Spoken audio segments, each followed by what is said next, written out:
아무것도 두려워 말라. 아무것도 두려워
말라. 아무것도 두려워 말라. 주 나의 하나님이 지켜주시네. 놀라지 마라. 겁내지 마라. 주님 나를 지켜주시네. 내 맘이 갈릴리 호수는 호수라고도 하기도 하는데 바다라고 하기도 합니다. 성경에 복음서에 보면 바다라고 부르기도 하고요. 호수. 그러니까 호수긴 한데 바다 같은 호수다. 그래서 풍랑이 일어날 때는 바다같이 메스게 이제 몰아치는 곳입니다. 지형적으로 보면 이 갈릴리 바다 호수는 평소에는 굉장히 고요한 호수입니다. 그런데 갑자기 한 번씩 돌풍이 몰아치는 겁니다. 폭풍이. 그냥 그러면 그냥 상상하지 못하는 그냥 일기가 변하면서 있는데, 이게 왜 그런가 하면 이 헬몬산, 남쪽에 있는 헬몬산이 있는데, 헬몬산이 굉장히 높은 산입니다. 해발 2814 정도가 되니까 굉장히 높은 산인데, 그쪽에서 바람을 타고 내려오면서 요르단 암벽에 부딪히고 그것이 다시 갈릴리 바다로 내려오면서 내리칠 때는 마치 갈릴리 바다에 그 해일이 일어나는 것처럼 이렇게 갑자기 변하는 것입니다. 무섭게. 오늘 예수님이 제자들과 함께 배를 타고 이제 호수로 건너고 있는데 갑자기 이 광풍이 몰아친 것입니다. 긴급한 상황이죠. 근데 배를 타고 있는 이 제자들은 대부분 다 어부 출신들입니다. 이런 풍랑을 헤쳐본 경험이 있는 사람들이기 때문에 이 광풍을 만날 때 대충 감이 오죠. 그런데 이번에 이 예수님과 함께 타고 있는 이 배에 이 풍랑은 이전에 경험하지 못했던 풍랑인 것 같아요. 통제가 불가능한 상황, 어떻게 할 수 없는 상황에 온 것입니다. 풍랑의 사이즈가 큰 것이었어요. 순식간에 배 안으로 물이 가득 차게 되었다고 오늘 그랬습니다. 가득 차고 또 위태롭게 됐다 그랬죠. 우리는 이 바다를 항해하는 것과 인생이 닮아 있다, 그런 얘기를 많이 합니다. 그건 시가 아니고 현실입니다. 이 바다를 항해하는 것이 우리 인생과 얼마나 닮아 있는가. 특별히 항해를 하다 보면 무슨 일을 만날지 알 수가 없습니다. 소위 말하면 예측 불허라고 하는 것입니다. 예측 불허. 예측 불허라는 말은 뭘까요? 내가 미리 준비해 둘 수가 없는 것입니다. 준비가와 상관없이 갑자기 밀려닥치는. 예. 어쩌면 우리의 인생에 불어닥치는 시련도 그렇습니다. 예고 없이 밀고 들어와 우리의 삶을 한순간에 무너뜨려 버립니다. 광풍에 난파를 당하면 이건 대형 사고입니다. 죽는 겁니다. 위기라고 하는 얘기를 우리가 하는데, 위기라는 말은 통제할 수 없는 상황, 우리가 통제할 수 없는 상황에 이르는 것을 우리는 위기, 크라이시스라고 하죠. 갑자기 암의 선고를 받습니다. 멀쩡하고 건강하고 어제까지도 막 뛰어다니고 운동하고 그랬는데, 잘 먹고 잘 살았는데 갑자기 통보가 왔습니다. 건강검진을 하는데 암이다. 모든 것을 한순간에 멈춰버립니다. 그게 광풍이죠. 광풍. 경제적으로 부도의 위기에 맞습니다. 여러분, 돈이 많아도 자금줄이 딱 어딘가 딱 하나 막혀버리면 마치 인체의 동맥경화증 같아요. 딱 막혀버리니까 꼼짝 못하고 무너지더라고요. 돈을 갖고 있어도 이 유통이 안 되면서 한순간에 부도 위기, 파산이 되는 거예요. 이혼의 위기, 아이들의 가출, 가까운 친구로부터의 배신, 광풍들입니다, 이게 다. 그러면 한순간에 웃음꽃이 사라져버리죠. 이 풍랑 한 번에 휩싸이면 그냥 혼란 속에 빠져들어요. 그러면 감정은 급류를 탑니다. 이때 사람들은 두려움의 감정에 휩싸이죠. 아드레날린이 분비되고 심장 박동이 빨라지고 호흡은 거칠어지고 모든 이 온몸의 신경, 근육이 극도의 긴장 상태에 빠집니다. 헤럴드 큐슈너라고 하는 이 랍비가 성경을 연구하면서 성경에는 두려워하지 말라는 권면이 생각보다 많이 나와요. 아브라함에게도 두려워하지 말라. 모세에게도 두려워하지 말라. 선지자들에게 두려워하지 말라. 그것을 보면서 우리 랍비는 하는 말이 11번째 계명에 두려워하지 말라를 넣어야 된다는 거예요. 여러분, 두려움은 이겨내기 어려운 감정입니다. 그래서 우리는 어쩌면 일평생 이 두려움이라는 감정과 싸우면서 살아가는, 어릴 때부터. 요즘 여러분, 불안과 두려움이 이전보다 훨씬 더 많아졌습니다. 또 코로나를 지나면서 우리는 더 많아졌어.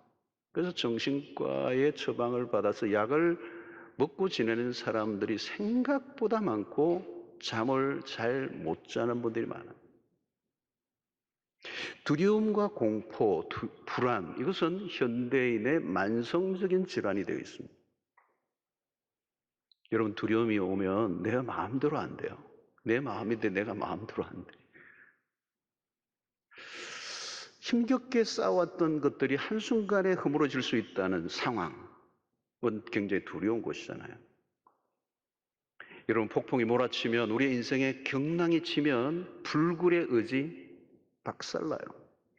의지가 굉장히 굳은 분들도, 강한 분들도 풍랑이 한번 몰아치면 여지없이 꺾입니다. 인간의 의지 굉장히 강한 것 같은데 약해요. 여러분, 금옥도 폭풍이 한번 몰아치니까 어떤 금옥들이 확 쓰러져 있더라고요. 이야, 저렇게 큰 금옥이 무너지는구나. 우리 인생도 마찬가지입니다. 대단해 보이고 불굴의 의지, 강인한 체력, 한 방입니다. 며칠 잠 못 자면 그냥 눈이 쑥 들어가고 주름은 자글자글하고 그냥 다크스클이 막 생기고, 밝은 천성, 여러분 풍랑을 만나면 다 없어져요. 여러분, 고난의 파도가 덮치면 한계를 드러내고 밑바닥은 금방 드러내게 되죠. 인간은 연약하게 그지없는 존재입니다. 내 마음대로 안 된다는 걸 느낄 때 인간은 절망하게 되죠. 우리는 흔히 최선을 다하면 좋은 결과를 얻을 수 있다는 얘기를 많이 들어요. 그러나 아무리 최선을 다해도 안 되는 일들이 너무 많습니다. 그게 바로 광풍이라는 것이죠. 아마 제자들은 굉장히 이 상황을 이 풍랑이 몰아치고 배에 물이 들어오니까 막 사력을 다해서 물을 막 바깥으로 막 걷어내고 퍼내고 몇 사람은 퍼내고 몇 사람은 막 노를 지어서 빨리 목적지로 가려고 하고 풍랑을 이기려고 했을지 몰라요. 그런데 불가능하다는 거예요. 여러분, 인간은 멋진 배는 만들 수 있지만 풍랑을 멈추게 하는 재주는 없습니다. 인간의 자랑은 풍랑 앞에 한순간에 묻혀버립니다. 자, 온 힘을 다해서 이 상황을 벗어나려고 애를 쓰죠. 배를 노를 젓고 모든 걸 다는데 금방 탈진이 오는 겁니다. 그리고 에너지는 한계가 있기 때문에 소진이 되고 말고. 그러면 무기력증을 느끼는 겁니다. 왜 우울증이 오는 겁니까? 힘든 세상에서 이겨내려고 안간힘을 쓰다가 에너지는 다 소진되고 나면 무기력증이 오고 그 무기력증의 끝에 우울증이 오는 것입니다. 자, 제자들은 매우 불안정한 상황에 있습니다. 몰아치고 있는 광풍 앞에 배는 계속 흔들리는. 자, 삶이 계속 광풍에서 흔들리면 두 가지 정세가 일어납니다. 하나는 중심을 잃어버립니다. 그리고 중심을 잃으면 어떤 현상이 일어나요? 방향 감각을 잃어버립니다. 여러분, 우리의 인생의 위기는 언제냐? 중심을 잃어버리는 겁니다. 중심. 여러분, 아무리 힘들어도 중심은 잡고 있어야 돼요. 근데 풍랑이 오면 중심을 잃어버립니다. 중심을 잃은 채 있으면 방향 감각을 놓칩니다. 어디에 내가 있는지 알 길이 없어요. 사랑하는 성도 여러분, 풍랑 앞에 인간은 참 작은 존재입니다. 집안이 한순간에 기울 수 있습니다. 한 개인의 인생이 한순간에 무너집니다. 한순간에 감정의 밑바닥을 치고 죽고 싶은 경험을 하기도 합니다. 그래서 진짜 죽기도 해요. 저희 집안만 해도 어린 시절 제가 딱 떠올려 보면 거대한 풍랑이 한 3번 큰 웨이브가 왔어요, 우리 집안에. 그 어린 시절에도 그걸 느꼈어요. 와, 이제 우리 집안 망하는구나. 어릴 때 그걸 느꼈으니까. 거대한 풍랑이 밀려오고, 다 죽는구나. 끝이구나. 망하는구나. 저희 집안이 옛날에 좀 잘 살았거든요. 물론 다 옛날에는 잘 살았더라고요. 그리고 또 모르고 그러니까 또 다 실패했더라고요. 얘들 보니까. 저희 집안도 꽤 나가고 그 동네에서 제일 잘 사는 집안이었는데 완전히 크단 파도가 3번 덮쳐버리니까 이거 망하는 거예요. 제 학창 시절에 늘 그 기억이 나요. 뭐 공납금 제때 낸 적이 없고 내 칠판에 내 이름 썼어요. 빨리 내라. 이렇게. 옛날엔 그 칠판에 다 이름 썼어요. 빨리 안 내면 선생님들이. 광풍은 무서운 것입니다. 23절을 보십시오. 행선할 때에 예수께서 잠이 드셨더니 마침 광풍의 호수로 내리침에 배에 물이 가득하게 되어 위태한지라 그랬습니다. 자, 이 누가복음을 기록한 누가는 이 누가복음을 쓰면서 광풍이 내리치고 있는 시점을 강조하고 있습니다. 언제 이 광풍이 내리쳤느냐? 앞부분의 얘기예요. 행선할 때 예수께서 잠이 드셨더니 그랬어요. 이게 연관성이 있는 겁니다. 예수님이 잠이 드셨는데 광풍이 그래서 24절과 연결해 보면 예수님은 매우 잠을 주무시는 고요한 상태에 있는가 하면 제자들은 혼란 속에 빠져 있습니다. 그러니까 동일한 사건의 대조적인 반응이에요. 이 혼란의 와중에 예수님은 주무시고 계신다. 그리고 주무시는 정도가 아니라 이 경랑을 치고 있는데 주무시니까 이건 그냥 선잠이 아니에요. 깊은 잠이래요. 자, 이 모습은 어떻게 보면 현실의 문제와 무관한 모습처럼 보입니다. 어떻게 이 세상이 이렇게 난리가 났는데 당신은 그렇게 주무시고 계시느냐? 고난이 찾아오면 사람들은 신의 존재에 대한 질문을 던집니다. Where are you? 당신은 어디 계십니까? 내가 이렇게 고난을 당할 때 과연 신은 존재하는가? 아니, 당신은 어디 계시는가? 왜 우리가 이런 고통을 당해야 하는가? 코로나19가 한참일 때 사람들은 이 질문을 했어요. 수많은 사람들이 전염병으로 죽어갈 때 질문한다. 주여, 우리가 죽게 되었는데 주무시고 계십니까? 수백만 명이 죽어가는데, 이 인류의 팬데믹이 와서 이렇게 죽어가는데 신은 어디에 있는가? 코로나19는 여러분 광풍이었습니다. 개인적으로 광풍을 만난 분도 있을 거예요. 제가 아는 분도 사업을 다 준비를 너무너무 잘해가지고 시작할 준비를 다 투자하고 하고 났는데 그 다음 달에 코로나가 터진 거예요. 모든 것이 다 제로. 개인적으로, 가정적으로, 교회적으로, 국가적으로, 세계적으로. 그래서 우리는 팬데믹이라고 합니다. 수많은 사람들이 죽어가는 상황에서 하나님은 어디에 계십니까? 시련이 찾아올 때 사람들은 질문이 많아집니다. 제자들은 지금 주무시는 예수를 불편한 시선으로 바라보고 있습니다. 지금은 어때인가? 지금 우리가 죽어가고 있는데, 그래서 이 고난을 당할 때 사람들은 하나님을 의심의 눈초리로 바라봅니다. 기도를 해도 응답이 없어. 시련이 오면 하나님이 개입을 해주셔서 빨리 이 문제를 해결해 주셔야 되는 거 아닌가? 제자들의 마음은 매우 급해요. 드디어 예수님을 깨웁니다. 24절에 제자들이 나와 깨워 이르되 주여 주여. 우리 교회는 주로 주여 3창을 하지만 여기는 2창이 나왔어요. 주여 주여.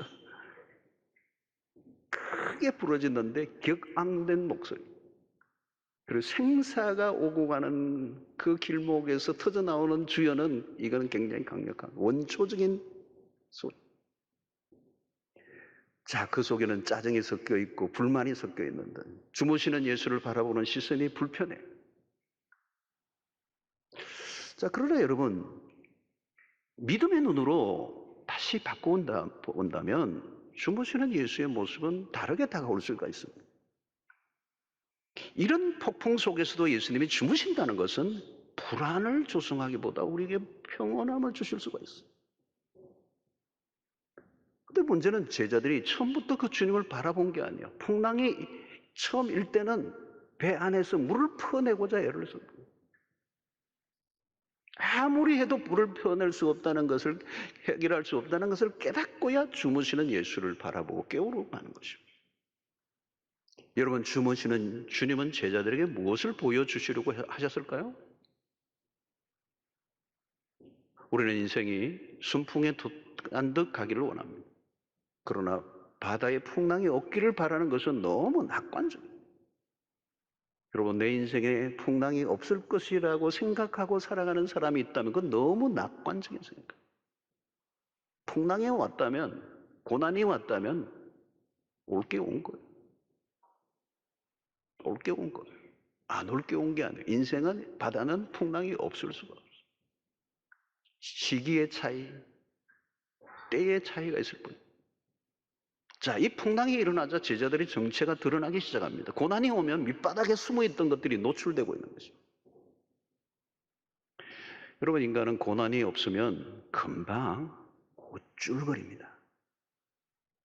얼마나 우리는 쉽게 자기 잘난 맛에 사는지 모릅니다.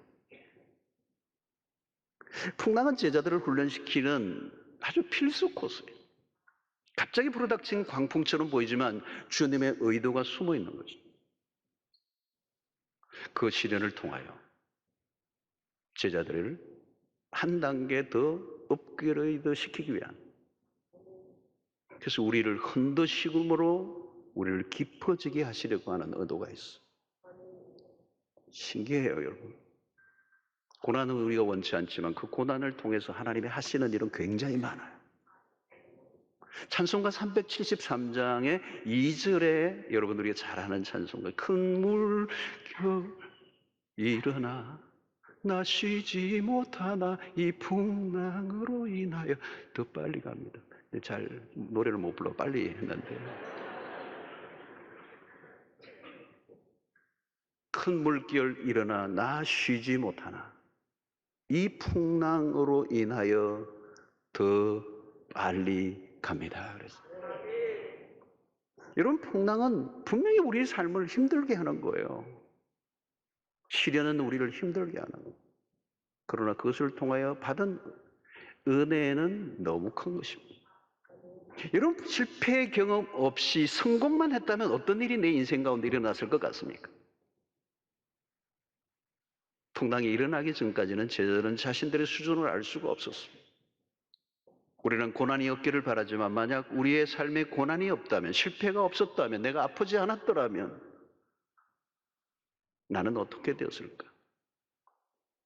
성경을 통하여 우리에게 주시는 레슨은 고난의 유익, 광풍은 우리를 깊어지게 하기 위해 하나님이 즐겨 사용하시는 도구 중에 하나입니다.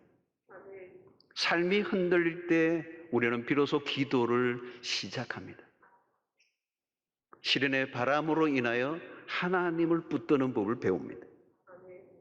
평안할 때, 성공할 때, 잘 나갈 때 우리의 기도는 응성해요. 하나님을 붙드는 듯 마는 듯, 기도하는 듯 마는 듯. 그게 뭔 기도인지. 왜요? 하나님 외에도 붙들 것이 많다고 여기기 때문에. 그러나 인생의 끝판에서 시련과 광풍이 몰아치면 비로소 우리는 기도의 언어를 배우기 시작하는 거예요. 자, 24절 하반절에 우리가 예수께서 잠을 깨사 바람과 물결을 꾸짖으시니 이에 거쳐 잔잔하여지더라. 제자들이 다급하게 깨우자 예수께서 일어나 가장 먼저 바람과 물결을 꾸짖으셨어요. 거대한 풍랑이 순간적으로 잔잔했습니다. 한순간에 상황을 바꾸어 놓으셨습니다. 경랑을 쳤던 그 호수는 거짓말처럼 잔잔한 호수가 되었습니다. 여기서 우리 예수님은 꾸짖으셨다고 그랬어요. 예수님은 이 풍랑을 꾸짖으시고 잔잔하게 하셔요. 예수님은 자연과 귀신과 질병을 꾸짖으셨어요. 꾸짖는다는 말은 권위의 문제입니다. 그래서 25절 하반절에 그가 누구이기에 바람과 물을 명함에 순종하는가 하더라. 이것은 모든 것이 예수의 권세 아래에 있음을 입증해주고 있습니다. 제자들은 입을 다물지 못하고 그가 누구시기에, 그들은 예수님이 그들과 별반 다른 바 없는 무기력하게 태풍 앞에 무기력하게 주무시는 분으로 오해했습니다. 그러나 그는 완전한 사람이면서 동시에 완전한 하나님이십니다. 피곤하여 그 풍랑 속에서도 잠을 주무실 수밖에 없는 피곤함, 그 육체를 가지신 그리스도. 그러면서 불구하고 바람을 잔잔케 하시는 능력의 하나님. 모든 만물이 그 앞에 순종하는 모습을 통하여 그가 창조주이심을 드러내셨습니다. 여러분, 폭풍이 몰아치는 상황에서 주무신 예수의 의도는 분명합니다. 제자들에게 당신이 누구이신가를 보여주시기를 원하셨습니다. 시련을 통하여 예수를 제대로 알기를 원하셨습니다. 주님은 위기의 순간에 하나님을 배우기를 원하셨습니다. 우리 인생의 최고의 레슨은 하나님을 알아가는 것입니다. 신학은 책을 통해서보다 삶을 통해서 배우게 됩니다. 신학에서 삶이 나오는 것이 아니라 삶에서 신학이 나오는 거예요. 거대한 위기 상황 속에서 하나님은 누구이신가? 여러분, 주님이 누구이신가를 알기 전까지는 풍랑이 가장 커 보여요. 주님을 알기 전까지는 우리의 삶에 닥치는 그 시련과 고난과 고통의 실제가 크게 보여요. 주님을 제대로 하나님을 알기 전에는 골리앗이 가장 크게 보이죠. 그러나 주님을 알고 나면 골리앗은, 시련은, 광풍은 작은 것입니다. 왜냐하면 하나님이 크신 분이시기 때문에. 광풍이 아무리 커도 우리 주님의 통제 아래에 있기 때문에. 여러분, 우리의 위기를 하나님의 위기로 보면 안 돼요. 하나님을 능가하는 위기는 없습니다. 풍랑보다 크신 하나님, 그는 누구신가? 신앙의 핵심이죠. 지금도 마찬가지죠. 하나님은 과연 오늘 인류의 유일한 구원자가 되시는가? 이에 관한 우리의 믿음의 태도가 오늘 우리의 삶을 바꿔놓는 것입니다. 여러분, 인생의 풍랑을 만날 때 우리의 기도는 한 가지예요. 이 일을 통하여 하나님이 누구이신가를 배우게 해 주십시오라고 합니다. 여러분, 광풍으로 예수의 존재가 가려지는 것이 아닙니다. 풍랑이 클수록 주무시는 예수의 존재는 더 돋보이는 것입니다. 주님은 우리의 시련에 무심한 분이 아니에요. 초월자로만 계시는 분이 아니고 우리의 고통에 무관하시고 눈을 감고 계시는 분이 아닙니다. 여러분, 제자들은 광풍이 몰아칠 때 철저히 고립되어 있다고 여겼습니다. 도와줄 리가 아무도 없다고 생각했습니다. 여러분, 시련의 순간에 내 주변에 아무도 없어 나를 도울 수 있는 사람이 없다라고 생각하는 그 순간이 굉장히 위험한 것. 그러나 여러분, 오늘 본문을 자세히 보면 주님은 처음부터 그들과 함께 하고 계셨습니다. 여러분, 인생에 흔들릴 때마다 확인하고 확인해야 하는 것은 하나님이 나와 함께 하십니다. 임마누엘. 나와 함께 하시는 주님을 깊이 경험하는 일이 중요합니다. 우리가 사는 날들 동안에 경험할 수 있는 최고의 경험은 하나님이 나와 함께 하신다는 임재의 경험입니다. Presence of God, 하나님의 임재의 경험. 그 임재 안에 머물러 있을 수만 있다면 어떤 광풍도 이길 수 있습니다. 어둠이 빛을 이길 수 없는 것처럼 광풍이 하나님의 임재를 이기지 못합니다. 폭풍보다 더 강력한 하나님의 임재가 나를 에워싸고 있다는 사실을 믿으면 승리할 줄로 믿습니다. 주님이 제자들을 향해 책망하세요. 누가는 풍랑 속의 제자들의 행동에 주목하고 기록하고 있어요. 25절을 보면 제자들에게 이르시되 너희 믿음이 어디 있느냐? 너희 믿음이 어디 있느냐? 여기에는 두 가지 의미가 있어요. 하나는 너희들이 나를 따라다니고 나를 통해서 말씀을 듣고 기적을 해난 것을 계속 보았다면, 그런 레슨을 받았다면 마땅히 믿음이 있어야 되는 거 아니에요. 그 정도로 나와 함께 했다면 이제 믿음이 있어야 되는 거예요. 그 너희 믿음이 어디 있냐는 거예요. 믿음이라는 게 이럴 때 쓰는 건데요. 외출 갔느냐, 출장 갔느냐. 믿음이 필요할 때 믿음을 차버리는 거예요. 너희들은 나를 더 믿었어야 하는데. 그래서 주님의 말씀은 너희들이 믿음이 어디 있느냐라고 하는 이 질문은 너희들이 믿음을 작동하고 워킹만 한다면 이 상황을 넉넉히 이길 수 있는데 왜 믿음이 어디 갔느냐는 거예요. 여러분, 믿음이란 뭘까요? 여러분, 어떤 상황이라 할지라도 모든 것은 하나님의 통제 아래에 있음을 신뢰하는 것입니다. 여러분, 두려움을 이기는 것은 믿음이에요. 불안과 두려움과 스트레스를 이기는 것은 책을 읽거나 세미나에 참여하거나 무슨 심리 치료를 받는다고 두려움을 극복할 수 있는 것이 아니라 믿음이면 충분한 줄로 믿습니다. 믿음은 센 거예요. 여러분, 믿음은 스트롱한 것입니다. 주님이 그 믿음을 요구하신 너희 믿음이 어디 있느냐? 너희 믿음만 있다면 이 광풍의 상황에서도 이겨낼 수 있다.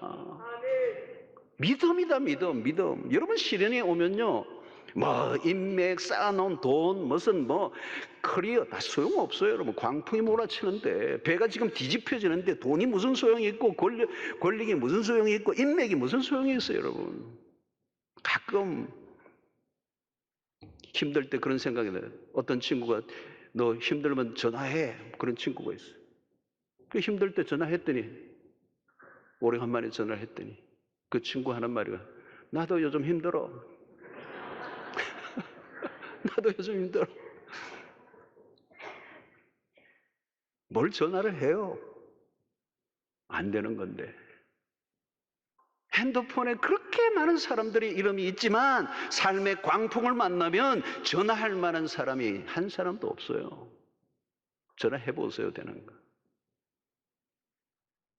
주님은 제자들이 풍랑 속에서 우리의 믿음이 한 단계 올라가기를 원하십니다. 광풍이 사라지는 게 중요한 게 아니라 믿음이 자라야 한다는 거예요. 왜? 광풍은 지나가고 또 오니까. 한 번의 광풍으로 인생이 끝난다면 얼마나 좋겠습니까? 그러나 우리의 인생의 광풍은 끊임없이 코로나19가 그렇잖아요. 왜 19라고 했을까요, 여러분? 코로나19. 코로나라 하지, 코로나19를 왜 한 겁니까? 2019년에 일어났다는 거예요. 그러면 2025년, 26년 언젠가도 숫자가 붙으면 또 일어날 수 있는 가능성이 있다라고 하는 것을 얘기하는 거죠. 풍랑은 한 번으로 끝나지 않아요. 코로나 바이러스가 한 번으로 끝나지 않아요. 인류의 문명의 팬데믹은 역사 속에 끊임없이 있어. 하나의 광풍이 지나면 또 다른 광풍이 지나. 이 문제 끄더니 저 문제가 또 일어나고. 인생이 그렇다. 중요한 것은 이 광풍이 지나가는 게 아니라 이 광풍을 통해서 레슨을 해라. 레슨. 그 레슨이 뭐냐? 하나님을 신뢰하는 믿음이 답이고, 그 믿음이 온전해지고, 그 믿음이 제대로 된 믿음으로 작동되고 성장한다면 그 다음에 찾아오는 그 풍랑에서 우리는 파묻히지 않고 그 풍랑에 맞서서 하나님의 하나님 되심을 경험할 수 있는 기회가 된다는 걸 말하는 거예요. 상도 여러분, 코로나19를 지나면서 여러분들은 어떻게 지내셨습니까? 길고 긴 싸움이었습니다. 많은 사람들이 코로나의 광풍에 떠밀려 자초의 위기에 있는 분들이었어요. 가정의 위기에 몰리고 우울증에 거들린 분들이 한두 명이 아니고 이름도 없이 그냥 죽어간 사람들이 우리 주변에 수없이 경제적 파탄이 일어나고 가정의 파탄이 일어나고 믿음도 부도가 나고 나는 무엇을 그동안 의존하고 살았는가? 내 믿음의 수준은 어느 정도인가? 믿을 것을 믿고 살아왔는가? 라고 하는 질문을 우리 자신에게 해가야 됩니다. 왜? 또 광풍이 어떤 형태로든 우리 인생에 몰아치기 때문에.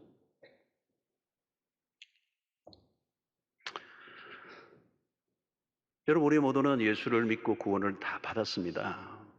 1차적인 믿음이죠. 그거는 1차적인 믿음. 그 믿음에는 문제가 없어요. 여러분. 예수 그리스도를 믿고 그분이 나라의 죄를 위해 죽으셨고 부활하신 그리스도를 내가 믿음으로 구원 얻는다는 이 부분에 대해서 흔들리면 뭐고는 아무 할 얘기도 없지만 대부분의 교인들은 거기에서는 문제가 없어요. 근데 문제는 생활 속에서 일어나는 이 수없는 풍랑 속에서 그 이겨내는 믿음. 상황이 터지면 막 흔들려 버리는 거예요. 그냥 안 믿는 사람하고 똑같아요. 여러분, 믿음이란 뭘까요? 믿음이란 보이지 않는 것을 보는 것 같이 하는 것입니다.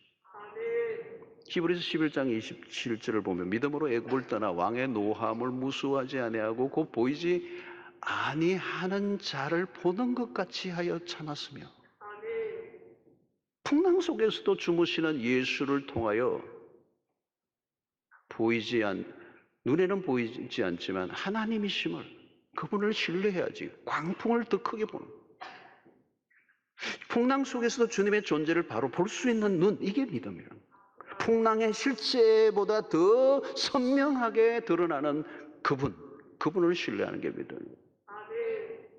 주님은 무기력하게 주무시기만 하시는 분이 아니에요. 주무시고 계시지만 don't worry라는 거예요. 괜찮아. 나를 믿어. 나는 너를 충분히 도울 수 있어. 경랑 속에서도 평온을 유지하시는 예수를 바라보아야 합니다. 왜? 주여 이 시간 이렇게 주무시고 계십니까? 가 아니라 주여 우리도 이런 상황 속에서 예수님처럼 잠을 잘 수 있는 믿음을 주십시오. 이렇게 기도해야 됩니다. 여러분,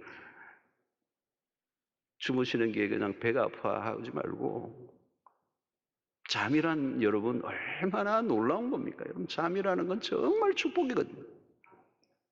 평온의 상태, 심리적 안정감. 어떤 사람은 잠자리만 바뀌어도 잠이 안 오는 거예요. 환경만 약간 바뀌어도 약간 예민한 게 있으면 잠이 안 오는 거예요. 잠은 안식의 상태란 말이에요. 그 안식을 통해 회복을 주시고 잠을 풍랑 속에서 잘 수 있다면 그건 최상의 상태예요. 오늘 또 여러분 세상에 별일이 일어나도 저녁에 딱 9시나 10시나 딱 누웠는데 그냥 기절하시듯이 주무시는 건 복입니다. 내일 무슨 일이 일어날지 몰라. 그러나 자는 동안에는 내 영혼 평안해. 아까 찬양한 거죠. 그리고 낮에는 또 좀 하다가 또 딱 시간 되면 자는 거예요. 뭐 깨어있다고 뭐 일이 바뀌어지는 것도 아니고 해결되는 것도 아니고 내 뒤척이다가 머리 떴고 막 이러다가 눈만 뻑뻑하고 나중에는 여러분 지금 주님의 주무시는 모습은요 최상의 상태예요. 풍랑이 있는데 주무신다. 이거 최상의 상태 아닙니까? 그러니까 이것은 뭐가 가능하냐면 아버지의 품 안에 있을 때만 가능한 거예요. 혹독한 광풍 속에서 잠을 잘 수 있다. 이것은 아버지의 품밖에 없어요. 여러분 태풍이 몰아쳐도요 엄마의 품에서 젖을 먹고 있는 아기는요 내 영혼 평안해요.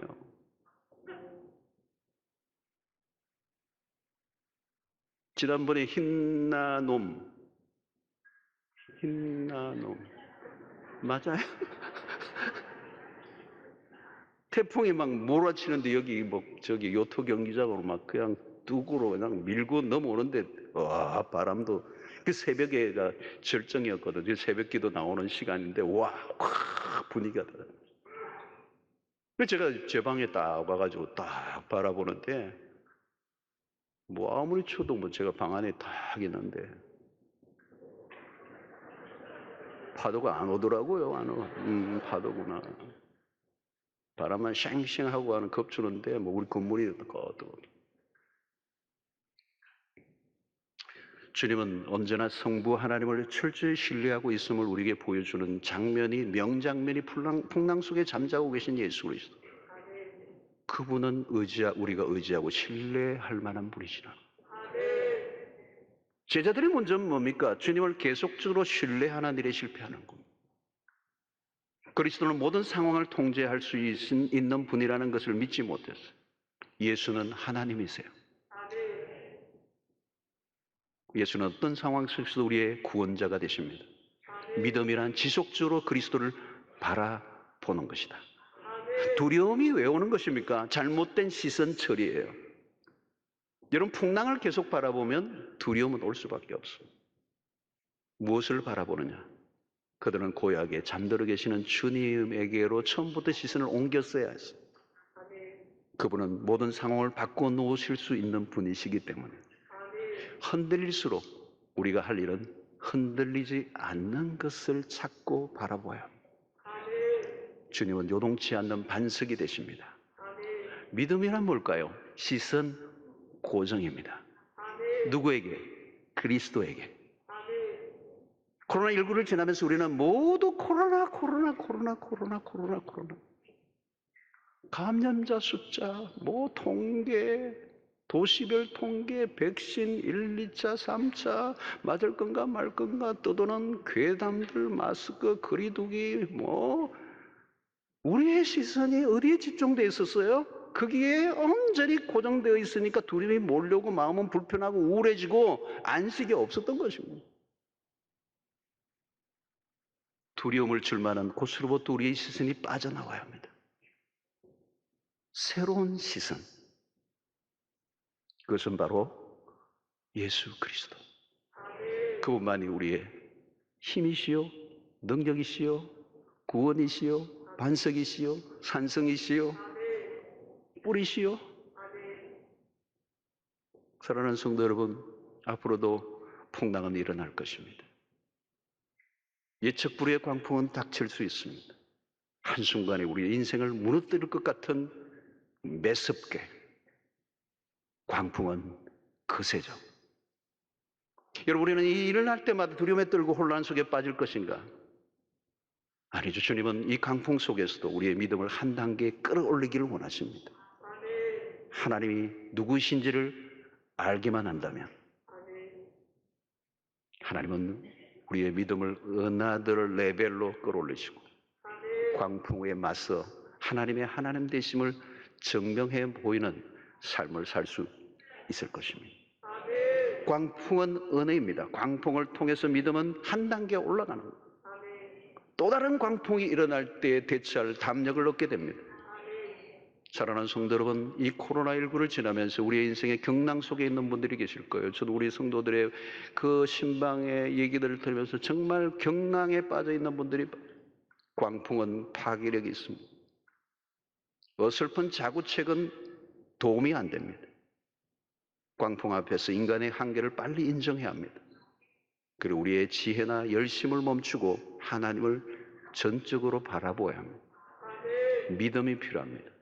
그냥 믿음이 아니라 강풍보다 더 강력하신 하나님을 전적으로 신뢰하는 믿음. 광풍에 대항마는 믿음이에요. 두려움의 처방도 믿음인 것입니다. 주님은 우리의 믿음을 확인하기를 원하십니다. 거대한 풍랑을 지나면서 우리의 믿음은 어디 있는가? 우리 어느 수준의 믿음을 가지고 있는가? 우리가 풍랑 속에 있을 때 하나님은 멀리 계시지 않고 침묵하시지 않고 함께 하시고 우리를 이기게 하시는 신실하신 그 하나님, 하나님의 하나님 되심을 드러내십니다. 여러분, 모든 것은 하나님이 주도하십니다. 어떤 폭풍이라도 하나님의 손 안에 있습니다. 코로나19도 하나님의 손 안에 있습니다. 하나님의 만물을 통치하신다는 그 말은 하나님이 모든 역사를 책임지신다는 뜻이고, 우리에게 어떤 일이 일어난다 할지라도 하나님은 그것을 사용하셔서 하나님의 뜻을 이루시고 하나님의 영광을 드러내시는 줄로 믿습니다. 이제 우리의 믿음이 필요해요. 이제 코로나 팬데믹을 지나면서 더 믿음으로 비상하는 역사가 여러분들 모두에게 있게 되기를 축원합니다.